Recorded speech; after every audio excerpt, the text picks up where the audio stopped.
Buenas tardes, muy buenas. Hola a todas, hola a todos, ¿cómo estáis? Maten Robin. Bienvenidas, bienvenidos a esta mesa redonda. Tiene mucho mérito que estéis todos aquí, está muy lleno el pabellón, está lloviendo muchísimo, no sé si habrá parado, así que, oye, os quiero dar las gracias por estar aquí, para venir a escucharnos en esta mesa redonda que lleva por título Negra, Histórica y Distópica, ¿no? Que son casi como 3 géneros literarios que hemos juntado aquí, que se comunican mucho, que tienen mucho que ver, y sobre eso vamos a hablar un poco, ¿no? Abordaremos si esto es un único género, si son 3, hablaremos de las novelas que han escrito las personas que nos acompañan, y voy a empezar presentando a los protagonistas, las protagonistas, que son a quienes habéis venido a escuchar, y luego yo iré haciendo algunas preguntas. Aquí a mi lado está Marta Sanz, autora, voy a decir el último libro que han escrito, porque si no, toda la mesa redonda sería presentar libros, así que me quedo con el último. Marta Sanz, autora de Persianas metálicas bajan de golpe, ¿vale? A su lado está Antonio Pampliega, autor del Quinto hombre, acompañado de Susana Martín, autora de La Babilonia 1580,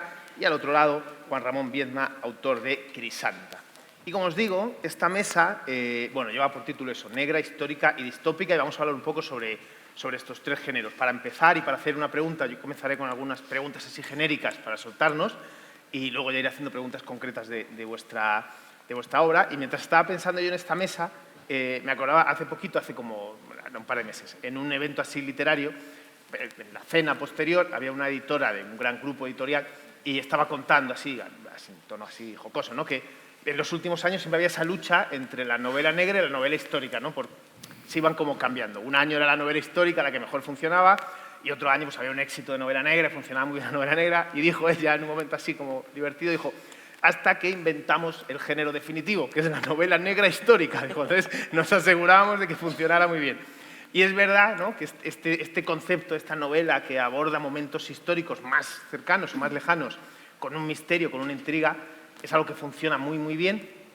Y la primera pregunta, la primera reflexión para que me vayáis diciendo era, bueno, primero, si estáis de acuerdo con esta idea de este género como novela negra histórica como un invento moderno, o si esto no es así y ya existía desde mucho antes y ya hemos comprado este tipo de libros. Y luego, que es algo que pregunto muy habitualmente, es ¿por qué creéis que funciona tan bien? ¿Por qué le interesa tanto a la gente este juego de jugar con una historia real y con un misterio, con una investigación, como sea? ¿Por qué funciona tan bien este género? ¿Quién empieza? ¿Quién empieza? Venga, Yo. Juan Ramón. No estoy de acuerdo con que lo inventara una editora de un grupo editorial. Eso en primer lugar. Si nos pusiéramos a bucear en las raíces de la novela histórica, seguro que encontramos raíces policíacas de los inicios, seguro. Y este resurgimiento después, esta nueva tendencia a la fusión, me imagino que responde, bueno, pues por una parte al intento de renovación de los géneros, al intento de explorar para no estancarse, para buscar nuevos lenguajes, nuevos registros, nuevos lugares donde situar la gente que puebla nuestras novelas. Y además hay más razones, ¿no? Hay más razones. A lo que llamamos novela negra, que tampoco vamos a ponernos estrictos en la denominación, pero podemos llamar, bueno, policíaca en general o delictiva, nos sirve para aportar un elemento de realismo extra cuando hacemos histórica. Nos sirve para vertebrar las historias, nos sirve para movernos en distintos ambientes y nos sirve para llevar a situaciones límites a los personajes en cualquier época en la que nos situamos. Con lo cual, además de todas estas razones, es tremendamente útil para un escritor a la hora de plantear y el montaje de una novela. Bueno, en mi caso es mi primera novela negra histórica, o sea que sí que parece que estoy como en las tendencias, porque sí que es cierto, ¿no?, que ahora se habla como que hay una tendencia en la que se cruzan los 2 géneros. Por mi parte ha sido casual, no he ido buscando ahí como el nicho, sino que ya llevaba 10 novelas publicadas, todas de temática negra, thriller, criminal. Yo lo resumo en mato gente, ¿no? Siempre mato gente, pues un poco eso. Y me apetecía, siempre he sido también muy lectora de novela histórica, pero no me había atrevido a dar ese paso por la documentación que exige, ¿no? Que no deja de ser pues, muchísimo más exigente y sobre todo si quieres hacerlo pues, con un rigor y una honestidad con los lectores, ¿no? Entonces, nada, soy nueva en ese terreno, estoy encantada, es verdad que ha sido un ejercicio difícil, pero como dice Juan Ramón, bueno, ya estaba, ¿no? No acabamos de inventar nada, sino que ya estaba ahí y que por otra parte sí que permite meternos, no sé, yo uso la novela negra, entre otras cosas, como un vehículo de denuncia social, ¿no? De retrato de una sociedad y de enfocar lo que no me gusta sobre lo que quiero poner ese acento, ¿no? Ese foco para cambiar. Y en el caso de, pues ahora me voy al siglo XVI a Sevilla y yo quería retratar no es esa parte de la historia en la que parece que siempre nos vamos, ¿no? La corona, las cortes, la nobleza, sino que precisamente quería sumergirme en la mayoría social, que eran pues, desheredados, además en ese final del siglo XVI, en la Gran Babilonia de España, en Sevilla, que todo era, que había muchísima opulencia, muchísima riqueza, pero que precisamente también había traído mucha desigualdad y mucha miseria a la ciudad. Entonces, la novela negra es un muy buen vehículo para precisamente retratar esa otra realidad que ha sido más invisibilizada y que no está en esa historia tal y como debería, ¿no? Así que a mí me ha venido muy bien, en resumen, como tener esas herramientas ya pulidas de la novela negra para volcarme en esa histórica. Ahora, además de la novela negra, yo sí que soy, digamos, nuevo en esto. Normalmente siempre he hecho ensayo. Además de esa editora que dice vamos a juntar novela negra con historia, ahora sacamos también y ponemos encima de la mesa el true crime y ya es flipas. Otro nicho, muy de moda, muy tendencia. Muy de moda. ¿No? Entonces tu pregunta es ¿por qué a la gente, al lector, al público le interesa tanto la novela negra, el asesinato? Yo creo que nos fascina el morbo, nos gusta saber, y más si detrás hay asesinatos. Y si son asesinatos reales, mucho mejor. Solamente tienes que ver en las plataformas qué géneros de series compran. La última es El cuerpo en llamas, sobre un crimen real. Entonces, si esto sigue pasando es porque hay una demanda. Y es como decía al principio Juan Ramón, esto no ha nacido ahora. Tenemos a la dama del misterio, que es Agatha Christie, que empezó con la novela negra y desde entonces se ha ido, pues digamos, perfeccionando hasta lo que mejor hoy entendemos lo que es el true crime. Marta. Bueno, buenas tardes. Yo lo que creo es que a mí me inquieta un poco que las editoras digan estas cosas en las cenas, como si escribir libros consistiera un poco en encontrar la fórmula secreta de la Coca-Cola. Y al final escribir libros fuera dar, pues con eso, con una especie de combinación de factores que seduzcan sí o sí a los lectores y a las lectoras entendidas como clientes que van a comprar un libro. Entonces a mí esto me produce un poco de rechazo en un primer momento. Yo cuando he utilizado los géneros en mis novelas, sobre todo el género negro o la distopía, menos la historia, solamente en Pequeñas mujeres rojas, creo que hay una especie de escarceo con lo que podríamos llamar la novela histórica. Lo que he hecho ha sido intentar jugar con sus límites, intentar hibridarlos para que desde el punto de vista de la literatura muchas veces quienes vayan a coger ese libro se sientan desconcertados. Yo hago mías, me vais a permitir, me voy a apropiar de las palabras de Anne Carson, que sé que aquí ha tenido mucho éxito, me voy a aprovechar de Anne Carson. El otro día yo escuchaba unas declaraciones de Anne Carson que decía que ella escribía para que las personas pensaran. A mí, y luego añadía, lo que piensen me da lo mismo. Pero el caso es que piensen, ¿no?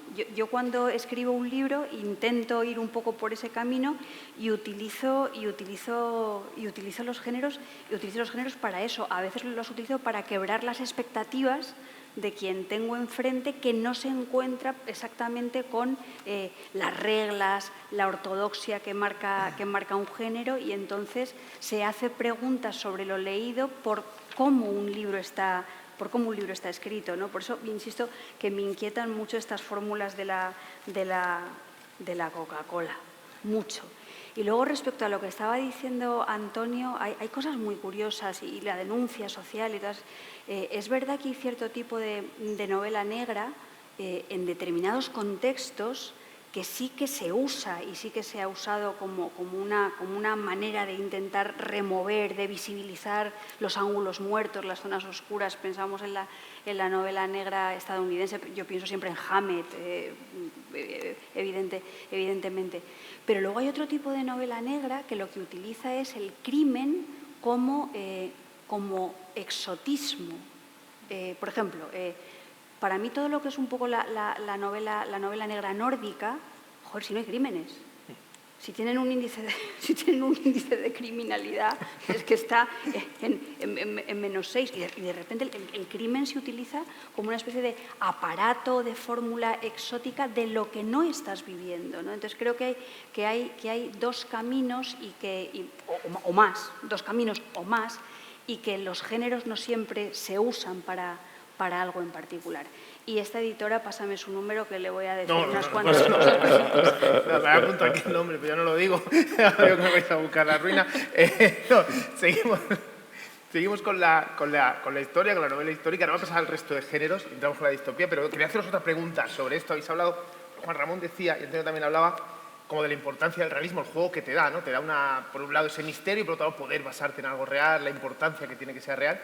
Y yo también, preparando esta mesa, hace muy poquito, vi la última película esta de Nanni Moretti, que bueno, sin más, no lo voy a explicar ahora, pero hay un momento muy divertido en el que él está rodando una película, hace como de sí mismo, y le dice, no, oye, pero es que esto no pasó así. Y él dice, bueno, esto no pasó así en la realidad, pero en mi película va a pasar así porque queda mejor.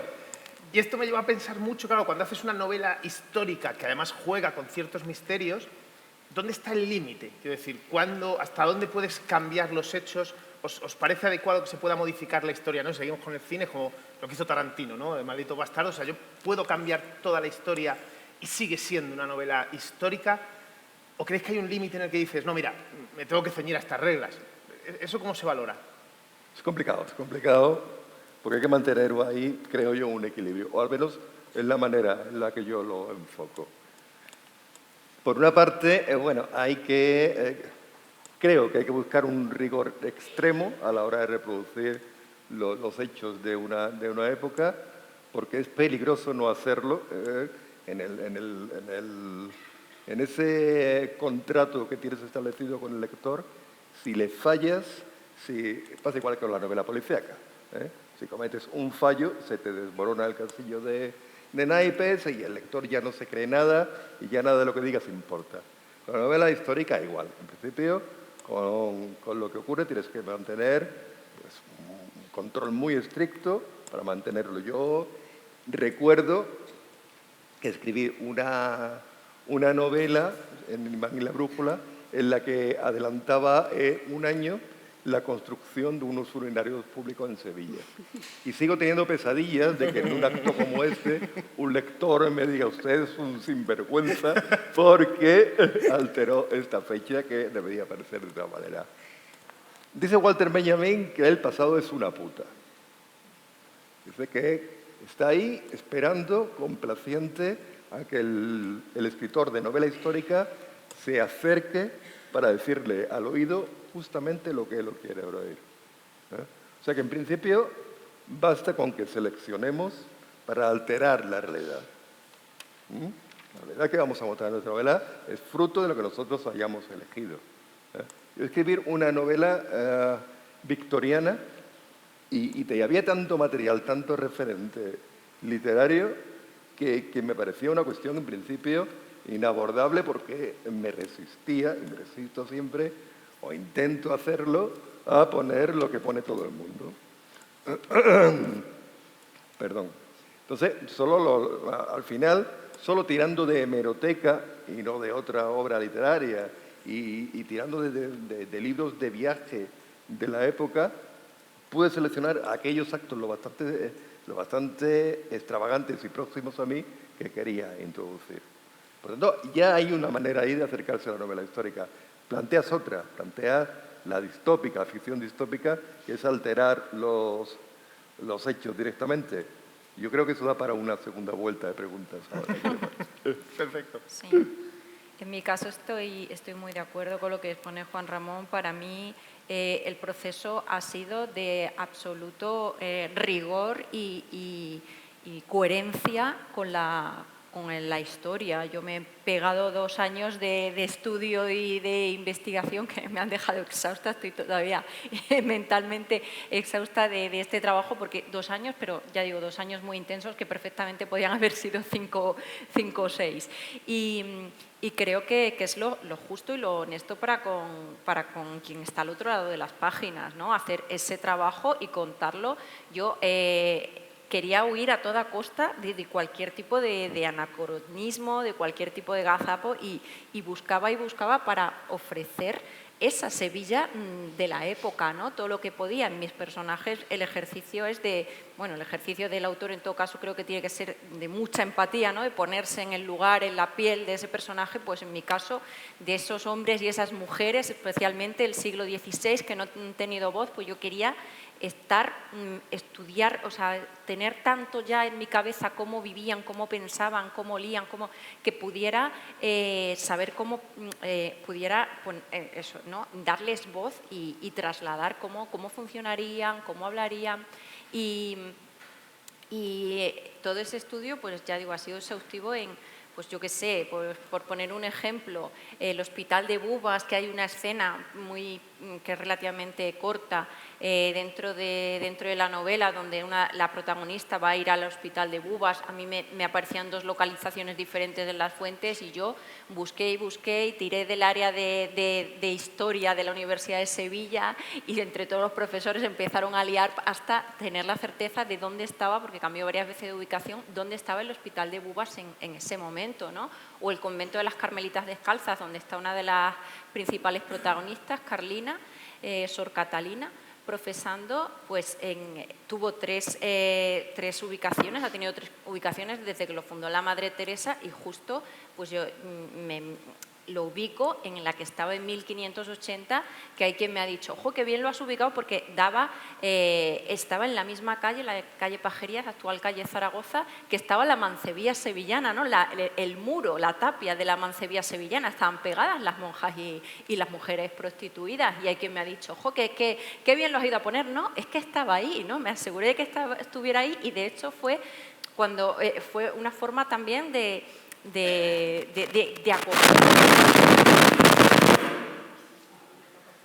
acogerme a la historia y utilizar también, ¿no?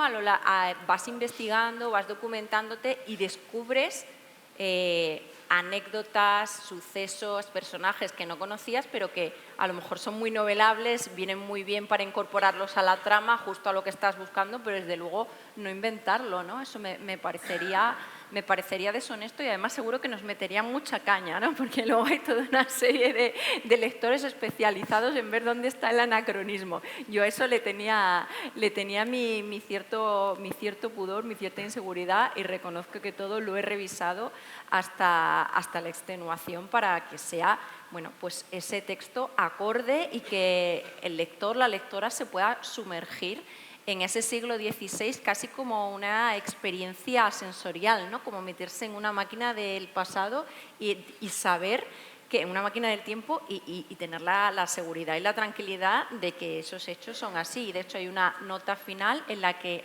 aclaro varias cosas que no se pueden aclarar en el contexto también porque se destriparían, aconsejo no leerla hasta el final y bueno, pues en la que también si hay algo ficcionado lo hago saber para la mayor tranquilidad del lector. A mí eso me parece importante. Yo, temiendo que hubiera pesadillas como le pasó a Juan Ramón, en el segundo capítulo digo, yo soy periodista, no soy historiador. Entonces, creo que hay que ser riguroso, obviamente, sobre todo porque la gente se acerca a la novela histórica para intentar averiguar algo. Pero si quieres saber de verdad, para eso están los libros de historia. Yo he hecho un ensayo sobre una guerra civil, un asesinato, y para hacerlo ha sido leer libros de historia. Es que no hay otra forma de hacerlo. Y luego, pues los hechos son los que son, mucha entrevista, porque claro, en mi caso, no como el de Susana, era más fácil las entrevistas a gente que estaba viva. En tu caso estaba bastante complicado. Entonces, intentar reconstruir pues cómo era Mejorada del Campo hace 87 años, dónde se escondían, por ejemplo, con los bombardeos, etcétera, etcétera. Eso también le va dando pues ese peso al lector cuando lo va leyendo y agradece que te hayas tomado tu tiempo y que seas riguroso. Pero yo siempre soy por lo menos de la opinión, que si quieres estudiar historia o leer historia, te vas a un libro de historia. Pero es menos divertido. También es verdad, sí. Eso sí es verdad. A mí me provocan muchísima, y lo digo sinceramente, me provocan muchísima admiración escritores, escritoras como Juan Ramón o como Susana. Entre algunos de mis autores de cabecera está, por ejemplo, Forma d'Oxford, que escribió La Quinta Reina, recreando el personaje de una de las mujeres de que las decapitada toda, Enrique VIII, se me había ido de la cabeza. Se pueden hacer paráfrasis, ¿no? Que tenía el gusto de pasarlas a cuchillo, ¿no? Me encanta Hilary Mantel. Hilary Mantel me parece una de las grandes narradoras contemporáneas, ¿no? Pero estoy un poco también con Antonio en que lo que ocurre es que cuando estamos escribiendo literatura, y entonces hay veces que en la literatura, más allá de esa honestidad histórica que yo respeto y admiro y que además exige un trabajo de documentación brutal, hay veces que yo pienso que es si non è vero, è ben trovato. Que de lo que se trata algunas veces es de reconstruir un ambiente, de reconstruir una atmósfera, de reconstruir algo que sea verosímil, creíble, posible, y que a veces no es tan importante dar tanto el dato exacto, que no te deja dormir, como evocar cómo era aquel ambiente, cómo olía esa calle, cómo estaban. Entonces, creo que a mí eso me importa un poco más, porque pienso eso, que yo no me puedo exigir el rigor científico que puede tener la disciplina de un historiador. Yo, de hecho, cuando he utilizado acontecimientos históricos reales, que solamente ha sido una vez, como os decía antes, en Pequeñas Mujeres Rojas, yo hablaba de las fosas y hablaba de los vencidos y de las vencidas y de toda esa, y de cómo el pasado está en el presente, por mucho que nos queramos poner a veces orejeras. Y en toda esa novela solamente hay un hecho que sí que es real, que es reconocible, que fue lo que ocurrió en torno a la fosa de Milagros, que es un pueblo de la provincia de Burgos, en la que ocurrió algo terrible. O sea, y lo que ocurrió es que los falangistas iban a fusilar permanentemente a los rojos y a las rojas de la zona, o a los que ellos consideraban que eran rojos y rojas, al lado de la caseta del peón caminero. Al lado de la casa del peón caminero. Y el peón caminero tenía 2 hijos. Creo que tenía un hijo y una hija. Y los hijos estuvieron a punto de volverse locos. Hubo que llevarlos al pueblo. Y el padre no se estaba dando cuenta de lo que estaba pasando. Entonces, en Pequeñas Mujeres Rojas hay una ficcionalización, una recreación poética de eso que sí que verdaderamente pasó, ¿no? Y yo reconstruyo el personaje de ese peón caminero y pienso en lo que les podría pasar por la cabeza a ese hijo y a esa hija, pero no lo sé, porque no tengo su testimonio. O sea, hay un ejercicio de imaginación en el que al final yo creo que en la literatura lo que importa, y eso también lo ha apuntado Susana, es cómo tú eres capaz de, a través del lenguaje, recrear todo un universo sensorial posible y verosímil en la época en la que pretendes contar, ¿no? Entonces, creo que es extremadamente complicado y también entiendo perfectamente que a veces pues estamos en el filo de la honestidad y de la deshonestidad, y que podemos engañar y que eso a veces puede ser legítimo y a veces no. A veces puede ser una chapuza y un proyecto de revisionismo torticero y asqueroso y repugnante, que además se sirve de las armas de la literatura para torcer el curso de los acontecimientos, como poco. Sí, hablábamos de esto, justamente de documentarse, de trabajo, y te iba a preguntar a ti una cosa, Antonio, concreta, de tu novela, por eso me gusta mucho el título, porque creo que está muy bien explicado luego la historia del quinto hombre, me gusta muchísimo. Voy a explicar muy mal, por si alguien no ha leído, voy a explicar fatal, ahora lo explicas tú mejor un poco, la idea de la novela. Pues no lo expliques. Pues sí, pero que hay que contextualizar la pregunta. A ti te llega un email, ¿no? Sí. En el que te dicen que el párroco es momento de mejorar el campo. El sacristán. El sacristán. De mejorar el campo donde tú eres, había fallecido, lo habían asesinado 5 personas y uno de ellos es un señor que se llama Eladio Pampliega. Y a ti te entra una duda de, oye, este señor puede tener algo que ver, ¿no? Con lo cual, a mí lo que me interesa del proceso tuyo de documentación, lo que a mí me parece muy interesante es que, claro, que va más allá de simplemente documentarte, como tú decías, ahora has definido que has hecho un ensayo. Claro. Pero, claro, va mucho más allá, porque empiezas a investigar a tu propia familia. Sí. Y incluso tienes a veces dudas de si esto a tu abuelo le va a gustar que lo digas o no. Sí. Y entonces sí que me gustaría que contaras un poco cómo fue ese proceso, porque ya no es solo la documentación histórica, sino la propia revisión familiar, ¿no? Y a mí me ha parecido muy interesante. No sé si puedes contar algo sobre eso. Pues como dice Miguel Ángel, en 2018 estaba grabando un programa para 4 y me llega un mail de un amigo mío, de Ildefonso González, que trabaja en memoria histórica, tiene vínculos con la memoria histórica de Alcalá de Henares, ¿no? Y me manda un mail con un archivo adjunto. Dice, seguro que te gusta y le sabes sacar partido. Descargo el archivo adjunto y es un documento de la causa general del franquismo, ¿vale? A la izquierda, un nombre, Tomás Martínez Negro, 42 años, asesinado, sacristán de Mejorada del Campo. A la derecha, 5 nombres. Los 3 primeros, fusilados. El cuarto, pendiente de sentencia, estaba a cadena perpetua. Y el quinto, Eladio Pampliega, huido yo. ¡Hostia! Mira a mi padre, papá, ¿sabemos quién es este señor? Nada. Entonces, a partir de ahí dices, tengo una historia. O sea, quiero decir, como periodista lo hueles, de aquí hay algo. ¿Qué ocurre? Que vives en un sitio que a pesar de ser 22.000 vecinos, es muy hermético. Donde este hecho, ocurrido hace 87 años, se sabía, pero no te lo querían contar o no lo querían contar. Entonces, el proceso no solamente es revisionismo de, pues ya que voy a hablar de este crimen, pues hablo también de mi familia. Obviamente mi abuelo fue a combatir y era un mozo del pueblo, sabía lo que había pasado, pero es que cuanto más investigaba y sobre todo más entrevistas, porque el libro se basa en memoria oral, porque no hay documentos de lo que haya ocurrido, te das cuenta de que se sabe, se lo han callado y además es que no quieres que hables de ello. Y la pregunta es, ¿por qué? Porque a mí una de las cosas bastante curiosas que me pareció mientras seguía investigando es, en Mejorada del Campo solamente se fusila a una persona en los 3 años de guerra. Llegan cartas de Madrid buscando a la gente de las derechas. Los propios republicanos decían que ahí no se fusilaba a nadie, porque todos eran familiares de todos. Hostia, ¿qué hizo? Mi pregunta era, ¿qué hizo Tomás para que se lo cargaran? Entonces empiezas a investigar y te das cuenta de, 1, no era del pueblo y había que matar a alguien. ¿A quién? Al forastero. 2, era católico. Y eso es un crimen en esa España guerra civilista del 36. 3, al parecer la mujer de Tomás era bastante atractiva en los estándares de la época y entonces llamaba la atención. Entonces esas 3 cosas sumadas hizo que muchos hombres buenos que hicieron otras cosas durante la guerra civil miraran para otro lado. Y a mí mi miedo siempre fue, ¿y si se han equivocado con el nombre de Eladio Pampliega y realmente era Gregorio, que era mi abuelo?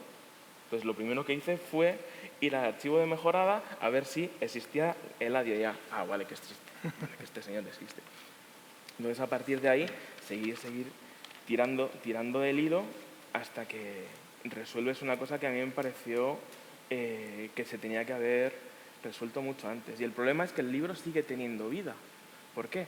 Porque la gente del pueblo lo lee también gente de otros lugares, pero a la gente del pueblo se pica.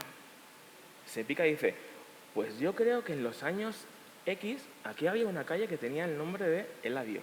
Y te das cuenta que sí, que del 40 al 76, Tomás Martínez Negro tenía una calle.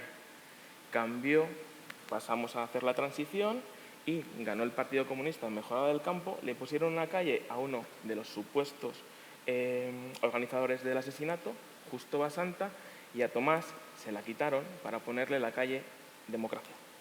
¿Qué dices? Toma ya, con 2 cojones. O sea, os cargáis a un señor, le quitáis el nombre y ponéis la calle Democracia. Y aquí nadie dice nada. Bueno, pues también hay que sacar estas cosas encima de la mesa. Para eso también sirve. Ya te digo, lo mío no es novela como lo suyo. Lo mío es un ensayo histórico, novelado, llámalo como quieras. Pero yo creo que hay que ponerlo encima de la mesa y empezar a hablar, en mi caso, de lo que fue la guerra civil en este país, porque yo hacía entrevistas a señores, señoras de 90 para arriba, y la primera pregunta es, ¿con quién has hablado? La siguiente es, ¿ese es un rojo o ese es un fascista? Y tardé 4 años en hacer el libro y dices, hostia, que es que no se han superado esto, ¿eh? Muy interesante. Hablábamos esto de géneros y decía ahora Antonio que su novela está un poco como medio camino entre novela, es como una narrativa no ficcional. Y ahora paso, te voy a preguntar una cosa a ti, a Marta, hablando justamente de géneros. A mí hay una cosa que me llama mucho la atención, como digo, me llama mucho la atención, es como que me genera mucha envidia de ti, que lo decías tú antes, que es tu capacidad para trabajar muchos géneros, ¿no? Es decir, tienes un detective que tiene una trilogía de novela negra particular, pues una novela negra, La clavícula, que es un libro como casi de autoficción o muy autorreferencial, y ahora una distopía, ¿no?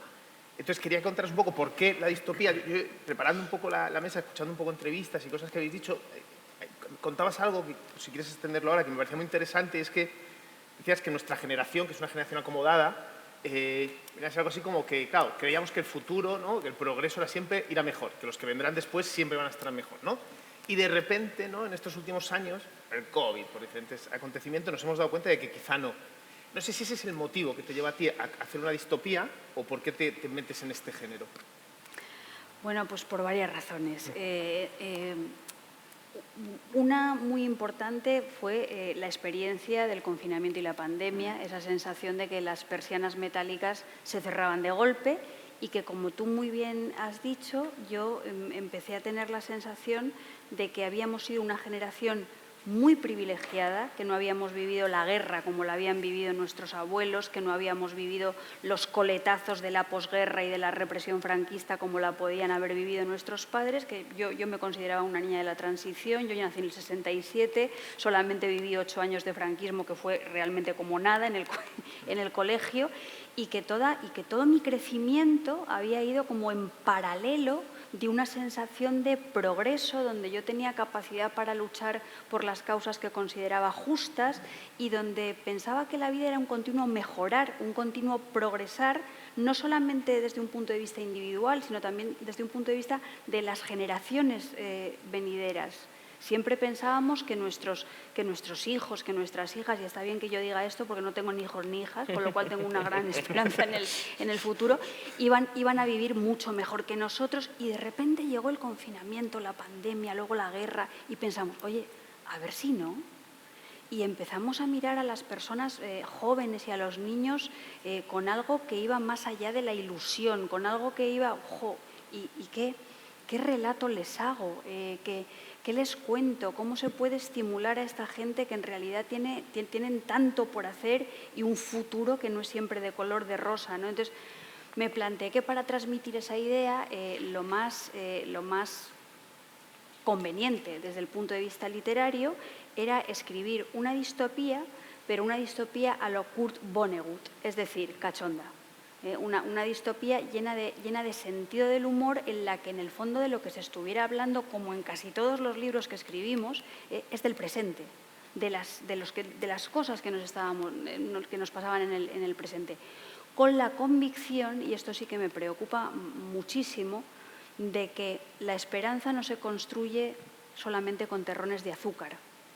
Vivimos en una sociedad en la que parece que el discurso positivo, en la que parece que el buen rollismo, el mantra de los coach, si quieres puedes, lucha, lucha, lucha y tal y cual y todas estas cosas, es como una especie de corteza rosa de mermelada que lo recubre todo y a la que te tienes que agarrar, porque además si no te agarras a ella eres culpable y todos tus fracasos caen sobre ti. sobre tu responsabilidad, sobre que no te has esforzado lo suficiente, sobre que no has tenido una actitud positiva frente a la realidad y eso te hace ser pobre, parado, enfermo y miserable. Bueno, eso es mentira. O sea, si viviéramos en una sociedad en la que verdaderamente funcionara la igualdad de oportunidades y si viviéramos en una sociedad en la que los puntos de partida fueran verdaderamente los mismos para todas las personas, serviría la cultura del esfuerzo. Pero en una sociedad en la que esto no es así, a veces esa cultura del esfuerzo reconvertida en buen rollismo es un canto de sirena que lo que hace es traumatizar y frustrar las expectativas de muchísima gente. Entonces, cuando yo vi incluso que había una campaña institucional que decía ya basta de distopías, pero ¿cómo que basta de distopías? O sea, ¿por qué va a bastar de distopías?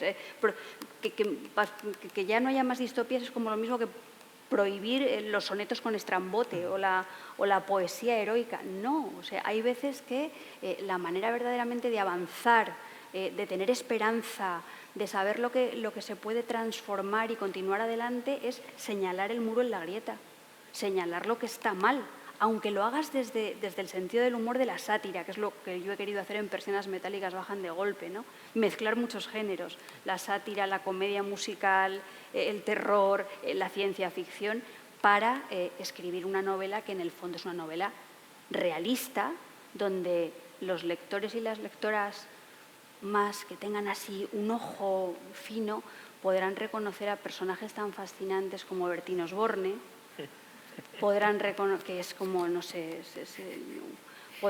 a personajes tan fascinantes como Kiko Matamoros. En realidad toda la novela se la debemos a Rocíito. ¿Os acordáis del documental de Rocíito? Y sobre todo se la debemos a una máquina que salía en Sálvame, que se llamaba Copérnica, la máquina, que decía Copérnica, vectorización. Y Copérnica te miraba y era como una máquina de la verdad que sabía si Canales Rivera mentía o no. Y si estaba triste o alegre tal, y pensé, oh cielos, las inteligencias artificiales. Entonces yo reconvertí esa Copérnica en una máquina que se llama Jordana Bruna, que es algo parecido, similar, pero bueno, en fin. Esa es un poco la razón de que yo decidiera escribir esta distopía, que es una distopía excéntrica. Y muchas gracias por haberme soltado esa flor tan buena al comienzo de tu pregunta. No se me había olvidado, pero la dejo para el final. Sí, es verdad, he transitado por muchos géneros, como se dice. Y es difícil, es muy difícil. Y es verdad, ahora te digo otra, que a mí tu novela me recordaba mucho, ahora que lo has dicho, a Matadero 5, a Desayuno de Campeones, ese tipo de libros que a mí me encanta, que en el fondo son una mezcla de géneros en sí mismos, porque son una locura de libros, así muy divertidos, y a mí me recordaba.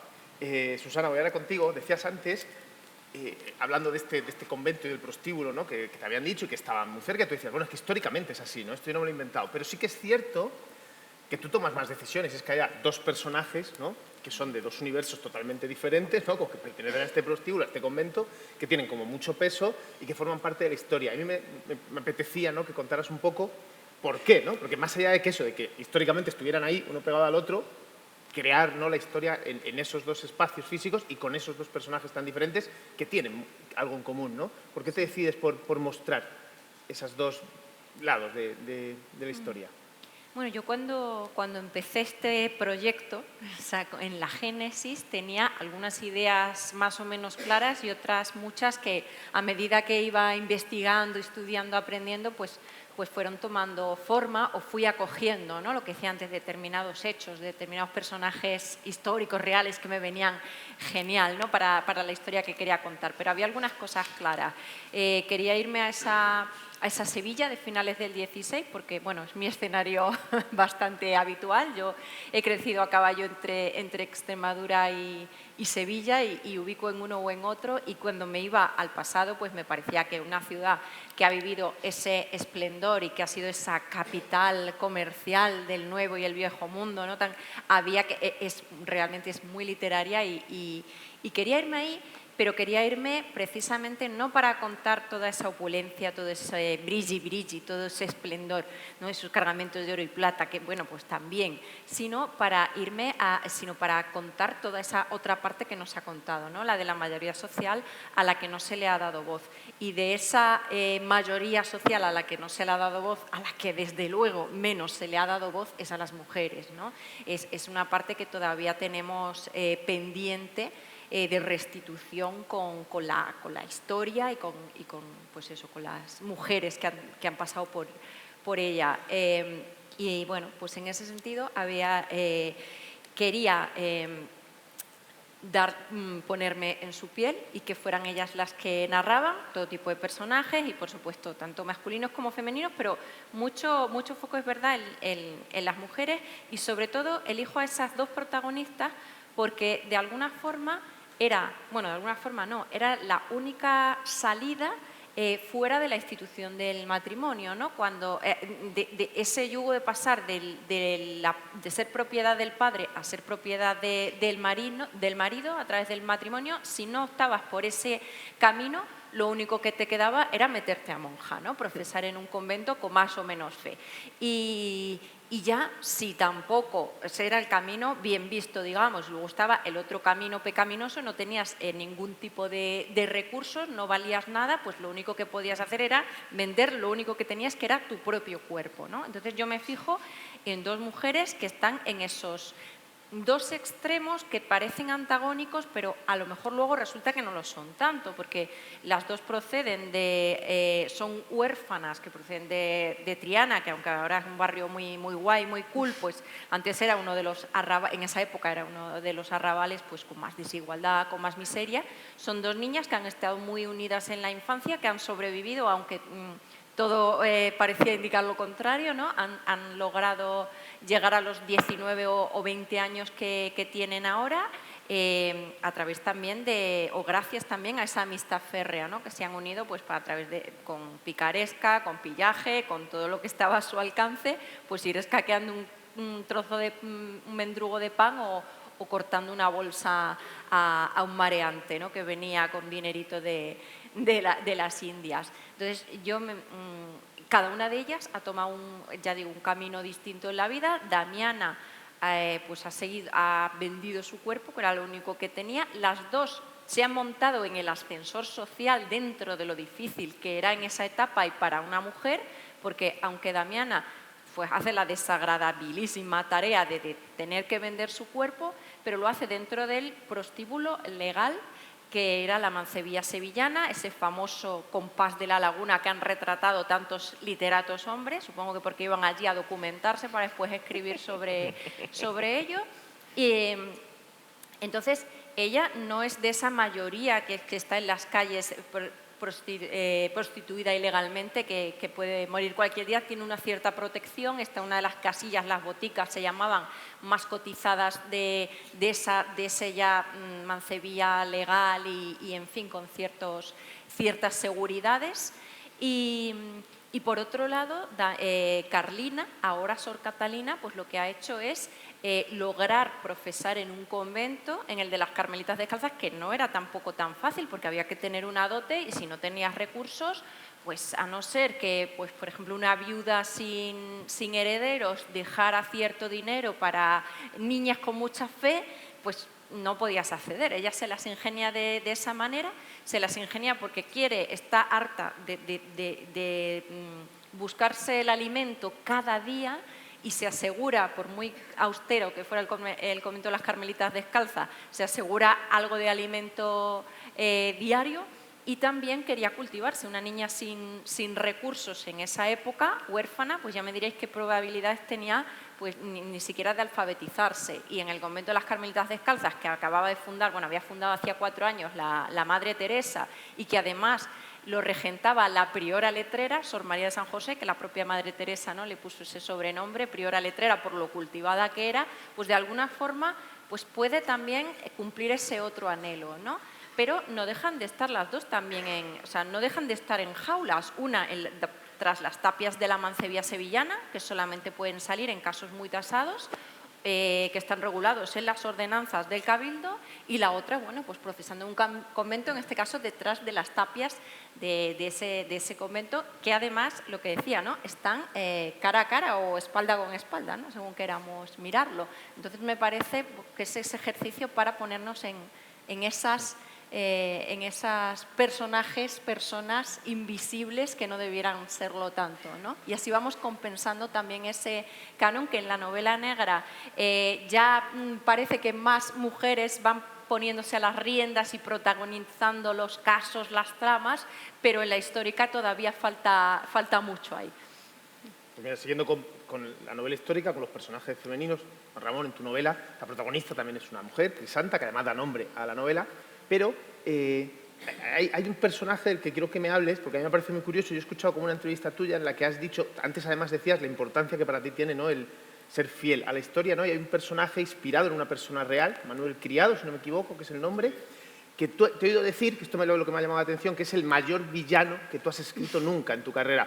Y tienes una carrera muy larga, entonces me parecía como que hablaras de ese personaje y sobre todo en ese juego que además estás creando el antagonista perfecto, por decirlo de algún modo, un gran villano, pero que además se basa en una persona real con los límites que eso tenías, ¿no? ¿Cómo ha sido eso? A ver, para empezar, decir que todo lo que dije en mi primera intervención era absolutamente falso. Para lo último que yo quiero realizar con mi obra son novelas que reproduzcan un periodo histórico que el lector debería consultar en un manual de historiografía y no en una novela, en ningún caso.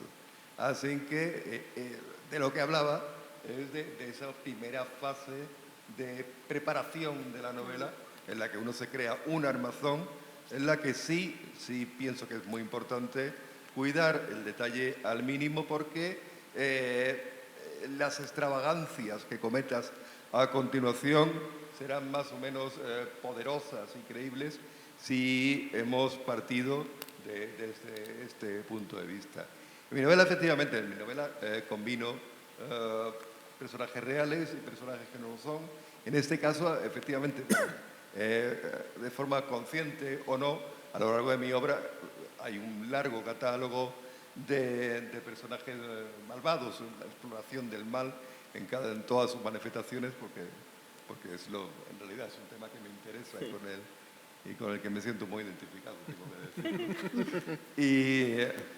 Y en este caso, sin pretenderlo, me he encontrado con el peor de todos. Y Manuel Díaz Criado es un personaje real que en mi novela se llama Manuel Díaz Mayordomo, y bueno, era el delegado gubernamental para Sevilla y Extremadura de la época. Era la mano derecha de Queipo de Llano y era el jefe de la policía política, era el artífice de la represión directa que se llevó a cabo en Sevilla en esos primeros meses de la sublevación militar. Hay una estimación del propio gobernador depuesto ya en estos momentos de que hubo alrededor de 6.000 muertos en Sevilla en estos primeros meses. Muertos desconocidos, de origen cuyo asesinato tiene una afiliación desconocida. O sea, al margen de las sentencias de muerte sumarísimas que se llevaron a cabo a través del Poder Judicial y de las brigadas de fusilamiento de la policía. Tenemos aquí un muestreo de terror en el que Manuel Díaz Criado es, sin duda, un personaje que destaca en medio de todo de este momento en el que estamos viviendo. Era un tipo que llegaba a las 5 de la tarde, borracho, exigía que le tuvieran preparados los expedientes en un solo folio para no tener que pasar mucho tiempo en comisaría. Firmaba del orden de 60, 70 sentencias de muerte y continuaba con su juerga, con sus amigotes y con las putas que frecuentaba para terminar la francachela a las 6 o las 7 de la mañana en los fusilamientos que él mismo había organizado como número especial dedicado a sus invitados, ¿no? Entonces, era un tipo que jamás admitía ningún tipo de impugnación y que solamente recibía a hermanas o a esposas de los reos siempre que pudiera a cambio exigir algún tipo de favor sexual que atemperara la pena. Bueno, es un individuo que si leyéramos probablemente un perfil así en una novela barata o en un cómic, pensaríamos que es un personaje excesivamente malo y que el autor había cargado las tintas, pero que hay gente que cuando te pones a bucear en la historia encuentra personajes así vas dándole la vuelta, además vas situándolo, vas distorsionando. El personaje cambia en mi novela, tiene un acto heroico incluso, pero eso no lo ennoblece en ningún momento. De hecho, Crisanta, que es la protagonista, sigue teniendo la intención de matarlo a la primera oportunidad, desde el principio hasta el final de la novela. Y yo creo que en esto un poco consiste la labor del novelista cuando se enfrenta a una novela histórica, en coger la realidad y retorcerla y sin partir de cero, sin convertirla en ficción que parta de una base absolutamente inventada, pero literaturizar los hechos para hacerlos llegar a la gente.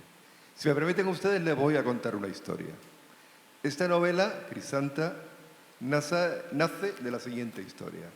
Leí un artículo firmado por un cura, Fernando del Molino, que nos hacía la crónica del asalto a la iglesia de la que era párroco, una iglesia en Lepe, la iglesia de Santo Domingo, y él contaba que 3 marxistas, él los denomina así, a saber, la afiliación de estos 3 partisanos, llegaron a la iglesia y después de robar y destruir todo lo que había en ella, él hace un largo inventario. Bueno, allí, según este cura, debía haber más obras de arte que en el Louvre, probablemente, ¿no?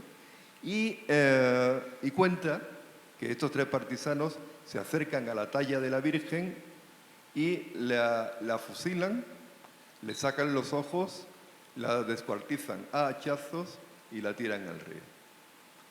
Posteriormente nos dicen que ha llegado a sus oídos que estos 3 marxistas fueron, el primero de ellos fusilado tal y como él fusiló a la Virgen por sus propios compañeros porque no podrían resistir tanto mal. El segundo fue arrojado al río y el tercero perdió la visión por causas que los médicos nunca pudieron determinar, y fue precisamente el que le había sacado los ojos a la escultura de la Virgen, ¿no? Y me pareció una historia que partía de la leyenda y que entroncaba en ella, que hablaba de la Virgen, que es un elemento muy querido allí en mi tierra, que me recordaba además a las viejas maldiciones egipcias, estas de que cuando llegaba Thomas Carter y entraba en la tumba de Tutankamón, y después la maldición lo perseguía en Londres años después. Y estos elementos que entroncaban de alguna manera la ficción con la realidad, me pareció la excusa o el detonante perfecto para iniciar la novela que terminó siendo Crisanta. En definitiva, yo creo que los escritores, como los lectores que se acercan a la ficción especulativa, buscamos lo extraño, lo extravagante, buceamos en ello y a veces esta extrañeza se encuentra en sucesos reales. Solo hay que saber buscar y tener la paciencia de encontrarla entre los hechos que están ahí esperando que entremos en ella. Y probablemente de esa elección, y que será hecha con el criterio del escritor, saldrá su propio pensamiento plasmado al final en la novela. Decía García Márquez que, una vez ya con el Nobel ya ganado, decía que pretendía escribir una novela en la que se pusiera de moda la felicidad. Esto, aparte de una idiotez, es algo que no le interesa a nadie. De hecho, no lo consiguió, se murió sin conseguirlo. La gente, a fuerza de descreída, ya no le interesa. Y volvemos al tema de la utopía, que es un poco como lo que iniciamos todo esto. Creo, al menos así pienso yo creo que a estas alturas no le interesa la creación de un nuevo Shangri-La. Que cuando la gente realmente disfruta en una película de zombies, por ejemplo, que es el prototipo de la distopía, es el momento en que se produce el apagón en el mundo y todo cambian las reglas y la gente empieza a demostrar lo que es realmente, ¿no? Pues esta búsqueda de lo extraño con ese punto descreído que es lo que sigue alimentando el hecho de que la distopía siga hoy día teniendo tan buena salud. Pues nada, así en este ratito se nos ha pasado una hora, ¿eh? Como habéis visto, la verdad ha sido súper interesante escucharos. Muchas gracias, Marta, muchas gracias, Antonio, muchas gracias, Susana, muchas gracias, Juan Ramón, y muchas gracias a todos los que habéis venido a pasar la tarde un poco con nosotros. Ahora seguiremos y un aplauso para ellos. Gracias, muchas gracias. Gracias.